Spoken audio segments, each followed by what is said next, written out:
Hello.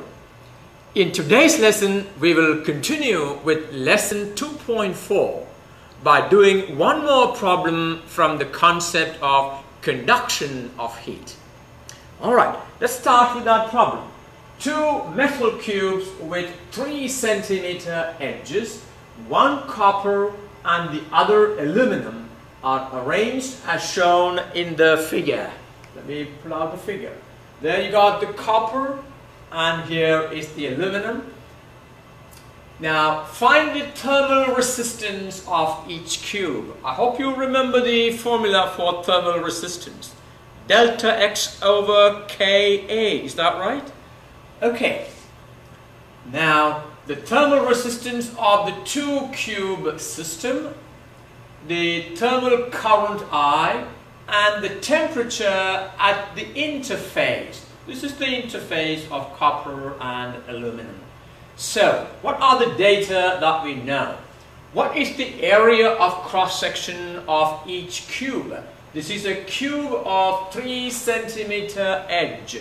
That means the area of each cube will be 3 centimeter times 3 centimeter, or 0.03 squared meter squared, 0.0009 meter squared. That is the area of cross section. And the thermal conductivity for copper is 401 watt per meter Kelvin. For aluminum it is 237 watt per meter Kelvin. You know that from your tables. Now, what is the first thing we need to find? Find the thermal resistance of each cube. Alright? The thermal resistance of copper is delta X divided by K copper times area of cross section of copper. We know all these values. What is delta X? The length of the copper rod. That is 3 centimeter or 0.03 meter. So use all those values. That gives you the thermal resistance of copper equal to 0.083 Kelvin per watt. How about the thermal resistance of aluminum? The only difference here is that the K value will be different. The K value for aluminum is 237. So the 401 will now be replaced by 237. And what does that give you? Now this is now 0.41 Kelvin per watt. Now tell me, if you remember, the thermal resistance of copper is 0.083 Kelvin per watt.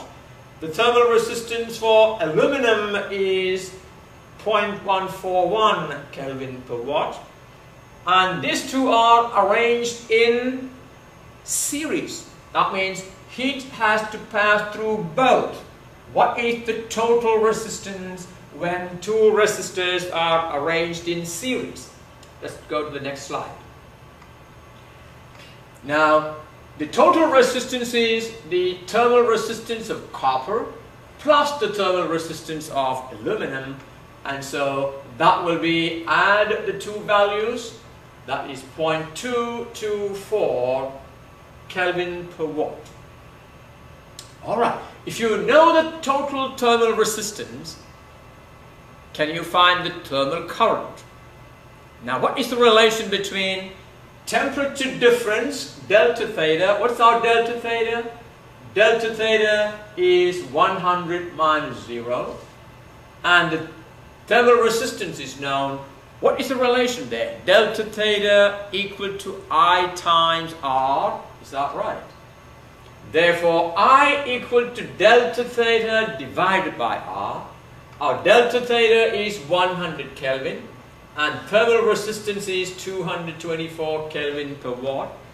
Therefore, the thermal current is 446.4 watt. What is the next thing that we need to find? Now, if theta is the temperature at the interface, the drop in temperature delta theta along copper will be 100 minus theta. Is that right? So we are looking for theta, the temperature at the interface. Now, in order to do that, you must now know this. If you know the thermal current, what is the thermal current? We calculated the thermal current. Now, tell me, is the thermal current different in copper and aluminum? Well, the answer is no. The current in copper and aluminum has to be the same.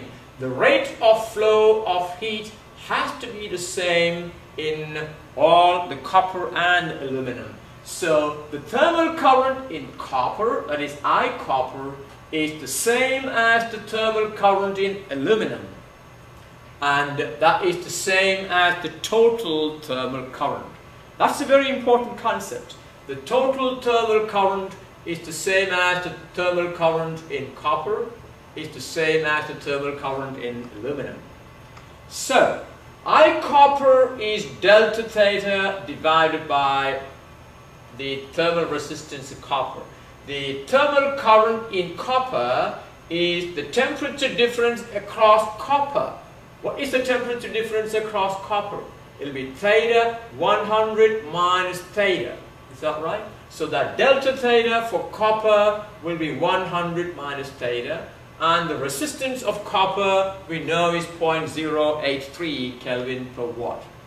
So that will be the thermal current we know is 446.4, and delta theta for copper is 100 minus theta, and the thermal resistance of copper is 0.083. And now theta is the only unknown there. Can you solve for theta? Well, cross multiply. We get 100 minus theta equal to 446 times 0.083. So I get 100 minus theta equal to 37.1. This 100 minus theta, well, 37.1 is 446.4 times 0.083. And solve for theta from there. You get theta equal to 62.9 degrees Celsius. That is the temperature at the interface. Okay, we will now discuss the next mode of transfer. So far, we were discussing conduction. Let's now talk about convection. What is convection? Well, you know we have discussed earlier that when a substance is heated, its volume increases, therefore the density decreases. Now, if the density decreases, the substance would, what will happen if I heat, say, a beaker full of water like this? I hope you can see this. I'm actually heating the water. The water receives heat at the bottom. That means the water gets heated there, it expands, and the density becomes less, it will then rise up. Now, let me see if I can show that to you by putting few crystals of potassium permanganate into this. Now, I don't know if it will work. Let's try it. Now, see if you can see the streaks of water. Now, alright, watch what happens. You can see the water rises. Can you see that? The hot water rises. You can actually see that.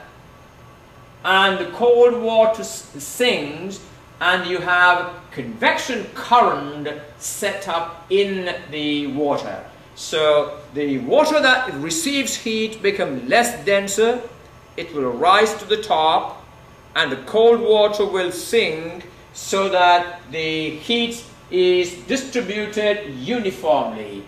Well, I think the color is now uniform. You cannot see the convection current.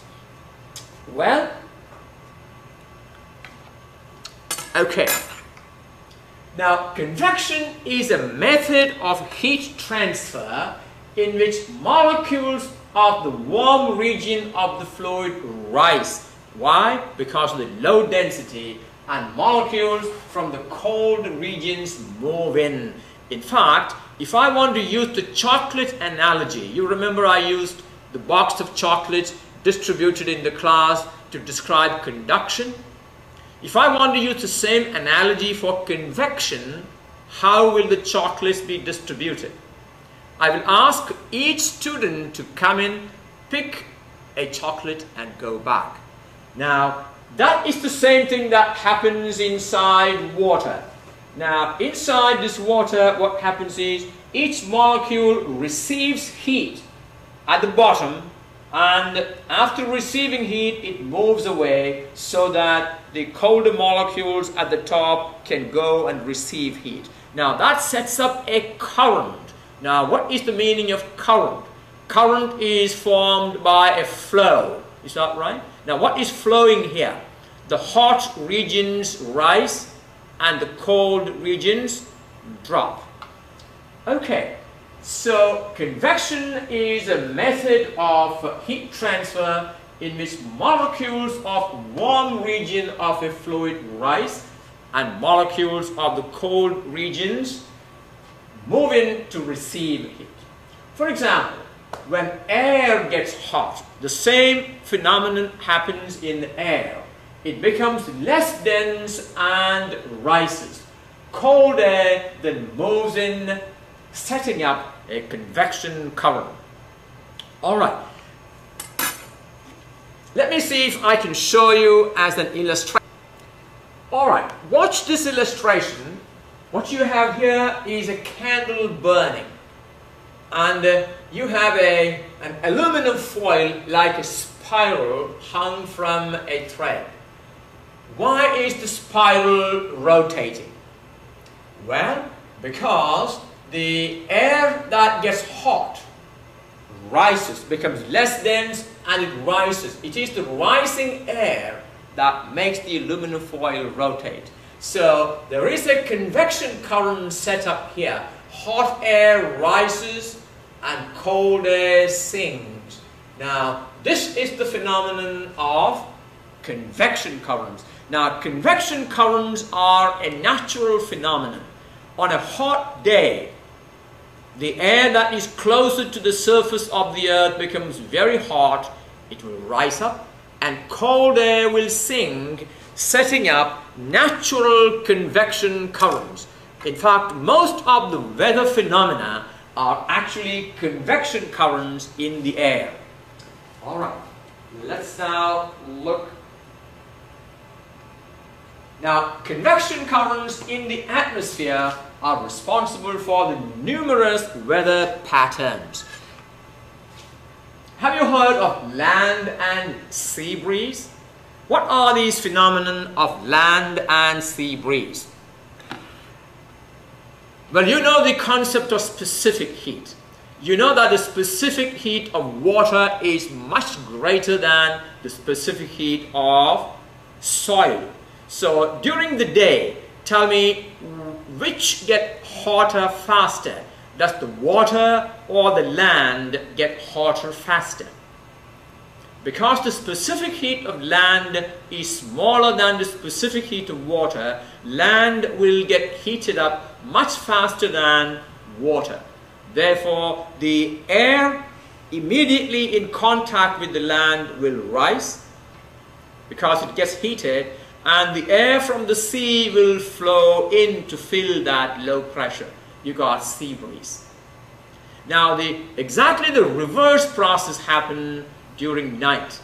And during night, water has been heating up steadily during the day. And when the sun falls, when the temperature goes down, water will not cool fast, but the land will cool very fast. So, the water will stay warm, and the air in contact with the water there will be still warm. It will rise, and the air from the land will rush in to fill that space.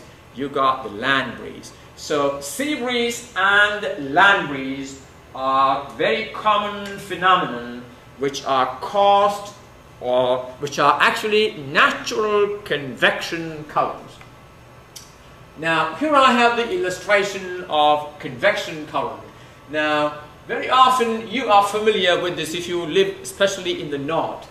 You have a heater on one part of the room, and that heater will heat up the room almost uniformly. How does that happen? The air that is immediately in contact with the heater will heat up, will become less denser, will rise up, and cold air will sink.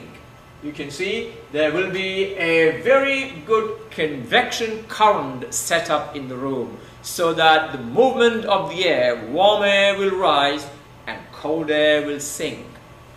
Now, if you look into the refrigeration compartment of your fridge, now where does the cold air come into the fridge?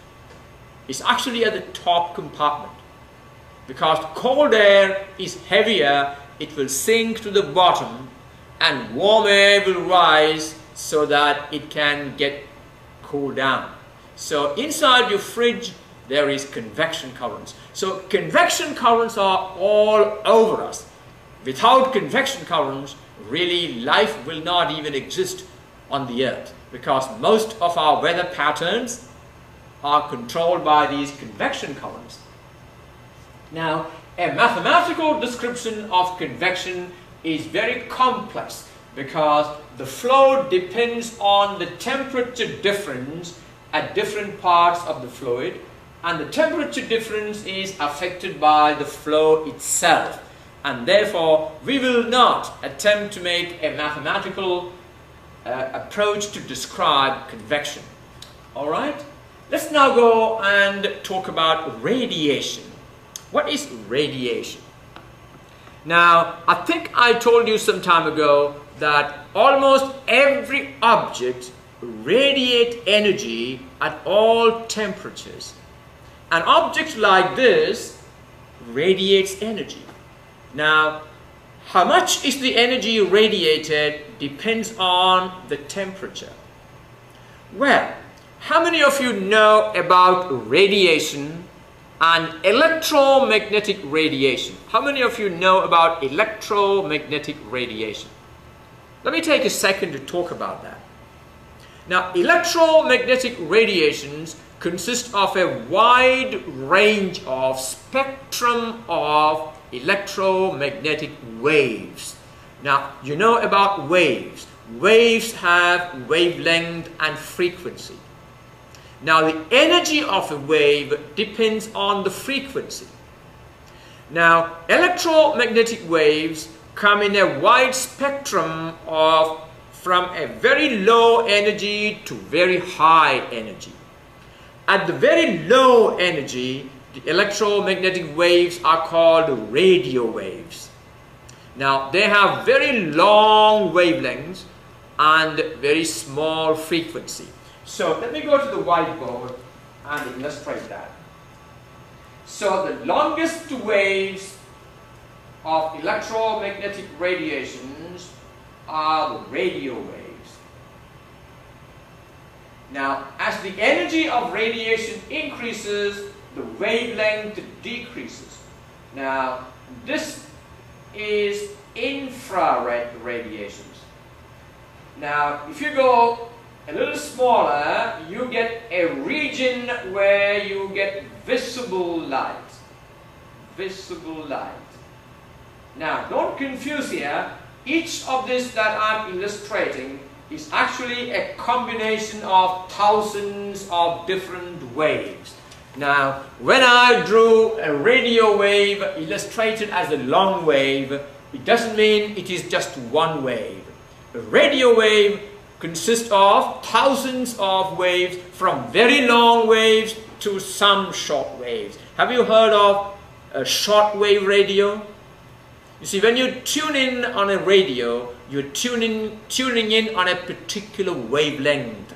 So there are thousands of different radio waves, there are thousands of different infrared, there are thousands of different visible light wavelengths, and that's what we see them as colors. You see, red color corresponds to a particular wavelength. But what we call red, as we perceive red, is a collection of wavelength itself. Come to blue, violet, they're all characterized by their wavelengths. So visible light itself is a collection of over 4,000 different waves. And as you go with more energy, you come to ultraviolet. So this is ultraviolet. And if the waves become shorter, you can have X-rays. And even shorter, you have gamma rays. Now, all these radiations put together is what we call the spectrum of electromagnetic radiations. And electromagnetic radiations can be emitted by any object. And the energy of radiation, now remember, the energy or the frequency depends on the wavelength. So what kind of radiation is coming out of an object like this at room temperature? Most of the radiation is in the radio wave region. At the room temperature, most of the radiation emitted by an object is in the radio wave region. Now, if you heat this object, have you ever seen an iron bar being heated? What happens? After a little while, it will glow red. It means most of the radiation at that time is infrared radiations. Infrared are heat rays. Now, if you heat it further, it will glow white, like the filament of a bulb. It glows white. Now, at that time, visible light is emitted. Now, if the temperature increases, what is the temperature inside a star? The temperature inside a star is about 15 million degrees Celsius. And the radiations that are emitted at that high temperature are mostly X-rays and gamma rays. So, the energy or the wavelength of radiation emitted by an object depends on its temperature. And all objects at all temperatures emit radiations. All right, I'm going to illustrate this with more examples as we go on. All right.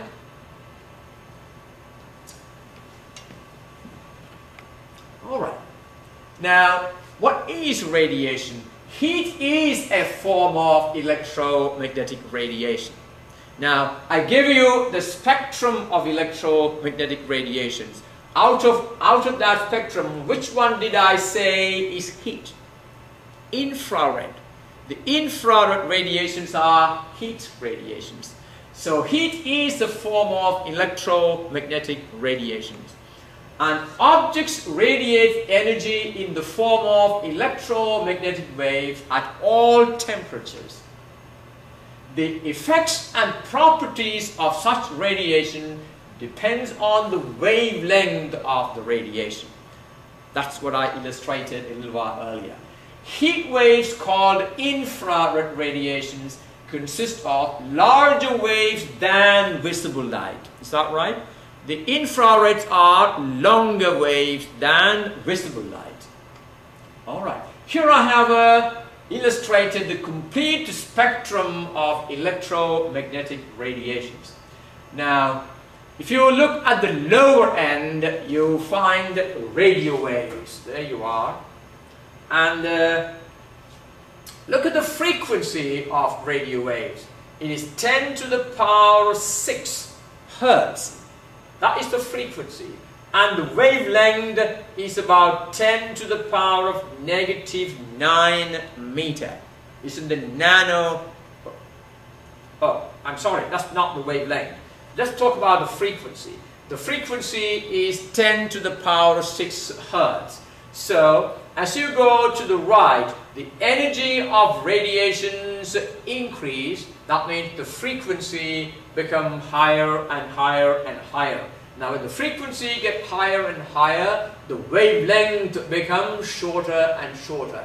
What is the wavelength of radio waves? The wavelength of radio waves are measured in kilometers. Well, not all. It's a range of waves. Now you come to microwave. Now, the wavelength could be measured in meters or millimeters up to micrometers. and the frequency is 10 to the power of 9 Hertz. And as the wavelength decreases from microwave, you come to infrared. This is the heat radiation. And you can see people like us radiate infrared radiations almost every time. Is that right?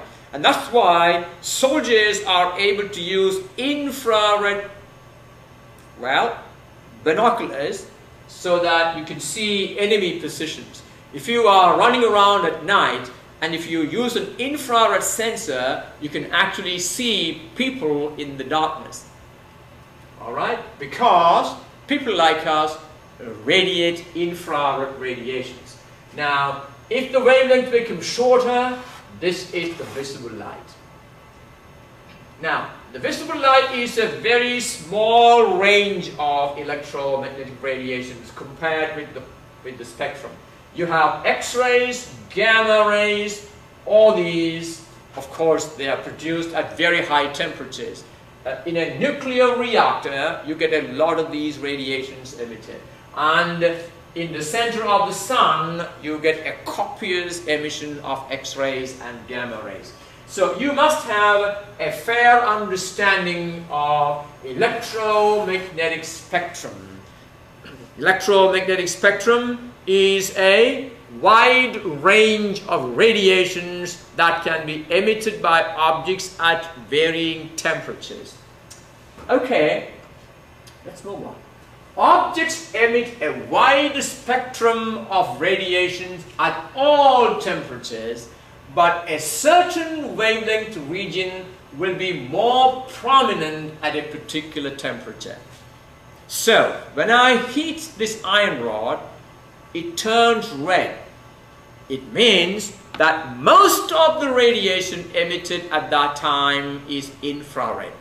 It doesn't mean it emits only infrared at that time. So, if I draw a graph, let me show you a graph I can draw about that.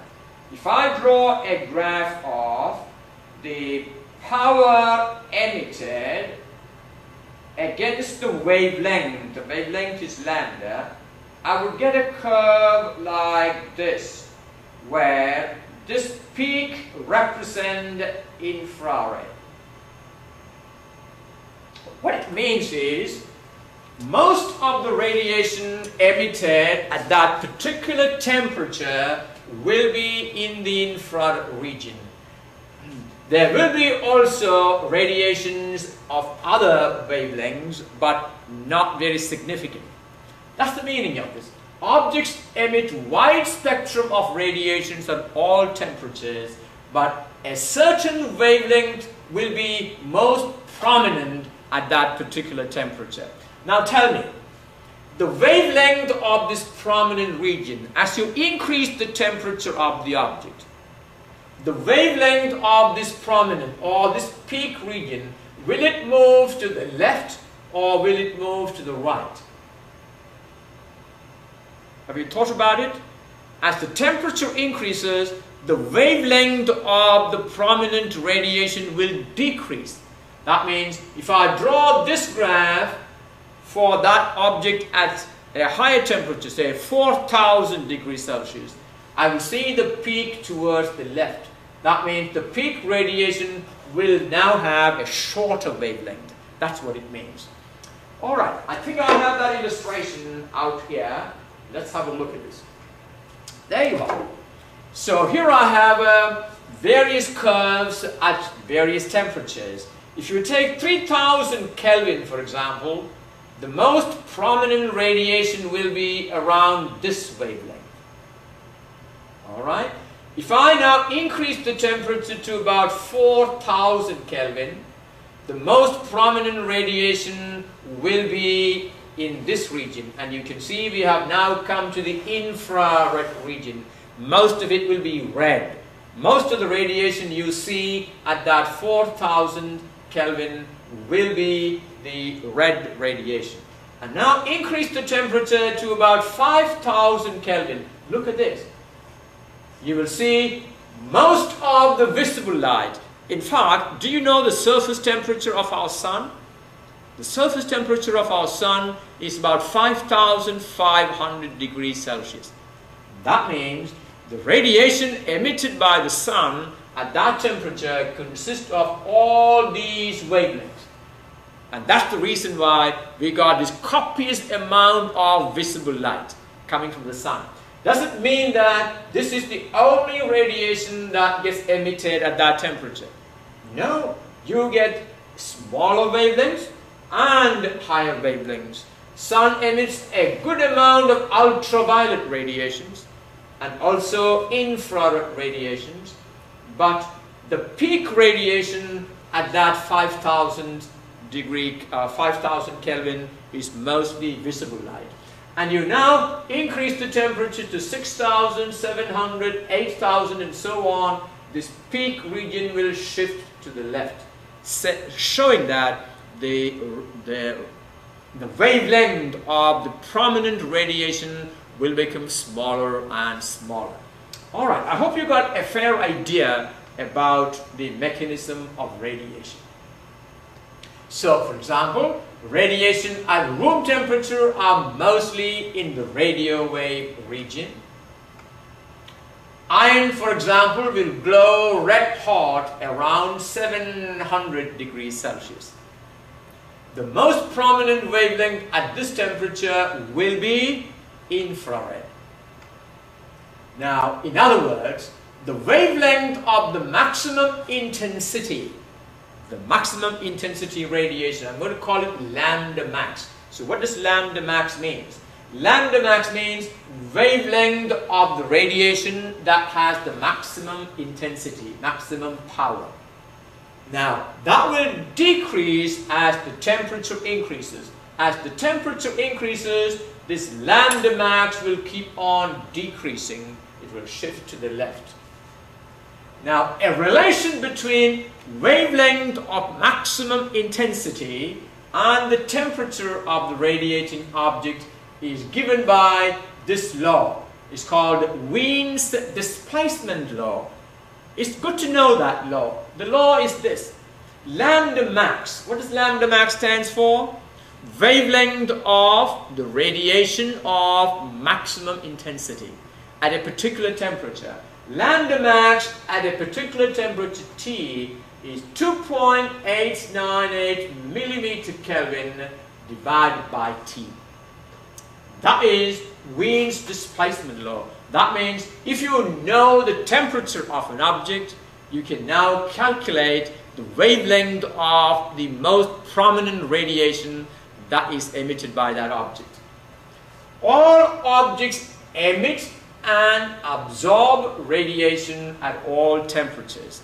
Well, I told you that this object will emit radiation. Well, it is also absorbing radiation. You see, any object at all temperature will emit as well as absorb radiation. Now, the rate at which an object emits radiation is called the power radiated. So, power radiated by an object is the rate at which an object radiates energy. And it is given by a law called Stefan-Boltzmann law. Stefan Boltzmann or Stephen Boltzmann, whatever you want to call it. So what does Stefan-Boltzmann law give you? It gives you a description of the power radiated by an object at a given temperature. And this is the law. Power radiated, P sub R, equal to E sigma A T to the power 4. Now, for a given object, all these three quantities are constant. Well, I'll talk about E and sigma. Let's first start with A. A stands for the area exposed to the surroundings. For example, the A for this object is the total surface area. Now, greater the surface area, greater will be the amount of energy radiated. That's not difficult to understand. So, power radiated for a given object is proportional to its area, the surface area, and it is proportional to the 4th power of its absolute temperature, temperature measured in Kelvin. Very important. That is Stefan Boltzmann law. The power radiated by an object is proportional to its surface area and the 4th power of its absolute temperature. Now, what does E? E is a constant called the emissivity of the object. And, well, for a perfect radiator, that means a perfect radiator is a radiator that will emit all emissions. Well, everything that it absorbs, it also emits. It's a perfect radiator. Normally, a black body is considered to be a perfect radiator. So, if the object is a perfect radiator, E equal to 1. That means E can have values from 0 to 1. 0 means it doesn't radiate at all. But that never happens. So, 0 is not a possibility. But E can have a value, any value between 0 and 1. But for us, in order to solve problems, we will assume that objects are perfect radiators. In other words, we will use E equal to 1. So remember, if I give you a problem, and if I don't give you the value of E, use it as 1. So E is called the emissivity of the object, and for a perfect radiator, emissivity is 1. A perfect radiator is sometimes referred to as a black body. Now, sigma is called the Stefan's constant, and it is measured, it has a value 5.6703 times 10 to the negative 8 watt per meter squared per Kelvin to the negative 4. So, we will need the value of sigma, and we will need the value of E in order to use this equation. Okay, let's move on. I carried this over because you cannot forget that equation. If T0 is the temperature of the surrounding, the power absorbed by the object. Now, the power absorbed by an object depends on the temperature of the surrounding. If the room temperature is very high, this will absorb more energy. If the room temperature is very low, it will absorb less energy. So, the power absorbed by an object depends on the temperature of the surroundings. So, if T0 is the temperature of the surroundings, then the power absorbed by an object is given by a similar relation. Look at that. PA, power absorbed, is again E sigma A T0 to the power of 4. So all these remain the same. Power absorbed is again proportional to the surface area of the object, and it is directly proportional to the 4th power of the temperature of the surroundings measured in Kelvin. And therefore, what is the net power radiated by an object? The net power radiated will be the power radiated minus the power absorbed. That is a measure of the net power radiated, which will be P net equal to E sigma A T to the power of 4 minus T0 to the power of 4. In other words, you subtract this quantity from this. E sigma A are common, and you get T to the power of 4 minus T0 to the power of 4 in parentheses. This is the expression for the net power radiated by an object. Okay, let's do a problem. Calculate lambda max for a human black body radiator. What does that mean, a human black body radiator? Well, it simply means treat human body as a perfect radiator. That's what it means. In other words, use the value of E as 1. So calculate lambda max for human black body radiator, assuming that the surface temperature of the skin to be 33 degrees Celsius. Well, we are living in Florida in the month of August, September, and those temperatures are very common on our surface skin. Okay, lambda max is given by Wien's displacement law, and what is that equal to? Can you recall? Lambda max equal to 2.898 millimeter Kelvin divided by T. Tell me, if I now put the temperature in Kelvin, well, I have got the temperature in Celsius there, what will be the unit of lambda max? The unit will be in millimeter, because temperature in Kelvin, Kelvin and Kelvin will cancel. So that will be 2.898 millimeter Kelvin divided by 33 degrees Celsius is 306 Kelvin. And that will be, well, I converted that directly to meter. If you now calculate this, that will be in millimeter, multiply that by 10 to the negative 3, it will become in meter. So that lambda max is 4.97 times 10 to the negative 6 meter. I can actually write it as, if you watch here, 10 to the negative 6 is a micro. So that will be 9.47 micrometer is the wavelength of the radiation emitted by the human skin at that temperature. Alright, let's do another one.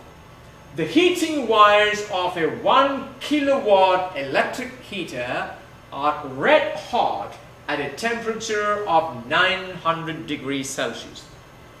Assuming that 100% of the heat output is due to radiation and that wires act as black body radiators.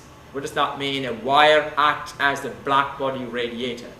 It means the value of emissivity E is 1.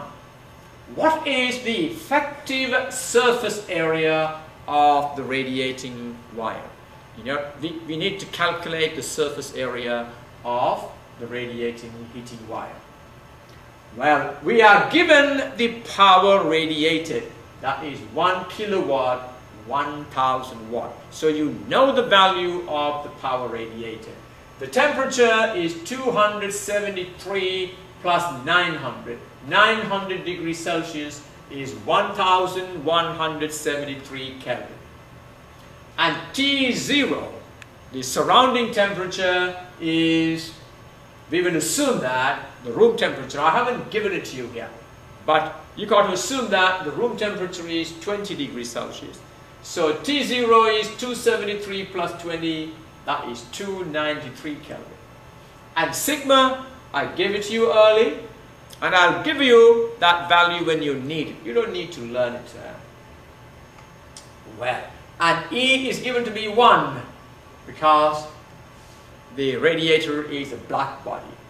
Now, net power radiated, P net is E sigma A T to the power of 4 minus T0 to the power of 4. We know all these values. We can now solve for A.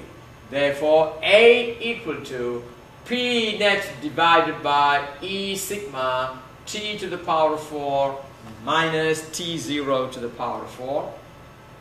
And put in all those values there. The net power radiated is 1000 watt. E equal to 1. This is the value of sigma. This is T to the power of 4 minus T0 to the power of 4. And that's equal to 9.4 times 10 to the negative 3 meters squared.